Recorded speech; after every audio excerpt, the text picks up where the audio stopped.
৩২ বছরের দীর্ঘ শিক্ষকতা জীবনের শেষ কর্মস্থল থেকে চির বিদায় নিলেন স্কুল শিক্ষক ফয়জুল করিম। কথা ছিল নিজের শেষ কর্মদিবসে আদরের শিক্ষার্থী ও দীর্ঘদিনের সহকর্মী শিক্ষকদের কাছ থেকে বিদায় নেবেন আনন্দময় পরিবেশে। সেই লক্ষ্যেই গিয়েছিলেন স্কুলে। বিদ্যালয়ের সবার চোখে মুখে ছিল বিদায়ের সুর, কিন্তু নিয়তির নির্মম পরিহাসে সেই দিনই শেষ হয়ে গেল তার জীবন।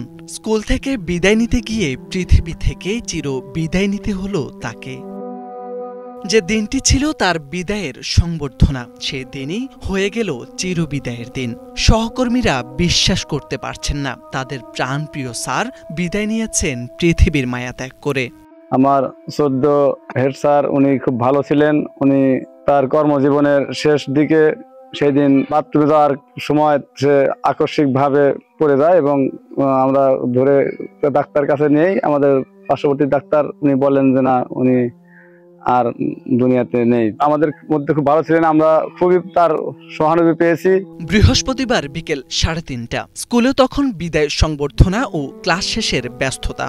শিক্ষক ফয়জুল করিম যাচ্ছিলেন ওয়াশরুমে, সেখানে হঠাৎ অসুস্থ হয়ে মুহূর্তেই সিঁড়িতে লুটিয়ে পড়েন। চিকিৎসা নেওয়ার আগেই থেমে যায় তার প্রাণের স্পন্দন। স্ট্রোকে মৃত্যুবরণ করেন এই নিবেদিত প্রাণ শিক্ষক। আমি ক্লাস 4 পড়ি, আমার স্যার মারা যাওয়ার ইয়েতে আমরা খুব কষ্ট পাচ্ছি। যখন পড়া না পারতাম সে আমাদেরকে শিখাই দিত। আমাদের এক স্যার এসে বলল যে হেড স্যার উপরে পড়ে আছে, তখন আমরা ক্লাস থেকে দৌড়ে বেরোয়া উপরে গেলাম। স্যার পড়েছিল ওখানে, তখন আমরা কয়েকজন মিলে তুললাম, উপরে সিটে শুয়ালাম। তখন আমাদের গ্রামের এক দোকানদার নাকের সামনে হাত দিল, তখন স্যার নাই। স্যার আমাদের বাংলা ক্লাস নিত, আমরা যদি না পারতাম স্যার আমাদের সহযোগিতা করত।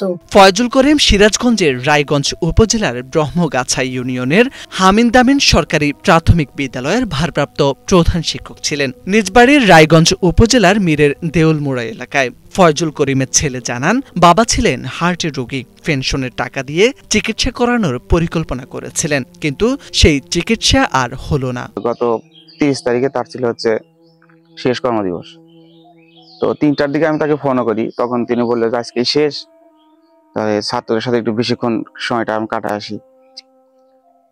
তখন উনি এই কথা বলার পরে আমি 3টার কিছুক্ষণ পরে আমার কাছে ফোন আসে যে উনি স্ট্রোক করছে এবং ওই স্কুলের ম্যাডামের সাথে আমি তখনই ফোন করে যোগাযোগ করে বললে যে উনি এখানেই মারা গেছে। উনি অনেকদিন হার্টের সমস্যা ছিল, 2বার হার্ট অ্যাটাকও করছিল, কিন্তু অর্থনৈতিক কাঠামো এতই দুর্বল ছিল যে চিকিৎসা করার মতো তার সামর্থ্য ওই সময় ছিল না। যার কারণে আমরাও বলছি যে ভাই তুমি চিকিৎসা করো। উনি বলছে যে আমি রিটায়ার করে যে পেনশন পাই, আল্লাহ বেঁচে রাখে, আমি চিকিৎসা করব। 32 বছরের দীর্ঘ শিক্ষকতা জীবনের শেষ কর্মদিবসেই হারালেন একজন নিবেদিত প্রাণ শিক্ষক। স্থানীয়রা বলছেন, একজন সৎ শিক্ষক ছিলেন, রেখে গেছেন হাজারো জীবনের আলো। তার অবদান ও ছাত্রছাত্রীদের প্রতি ভালোবাসা চির স্মরণীয় হয়ে থাকবে। মোরশেদ আলম, বাংলা ভিশন।